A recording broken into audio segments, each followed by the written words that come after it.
Repalle RDO Ramalakshmi బుధవారం చెరుకుపల్లి మండలంలోని ఎరువుల దుకాణాలను ఆకస్మికంగా తనిఖీ చేశారు.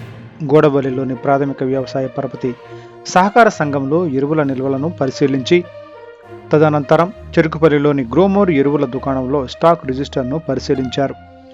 రైతులందరికీ సరిపడా యూరియా నిల్వలు ఉన్నాయని, టోకెన్ సిస్టమ్ ద్వారా రైతుల పాస్బుక్ ఆధారంగా ఎరువుల పంపిణీ జరుగుతుందని ఆర్డీఓ రామలక్ష్మి తెలిపారు.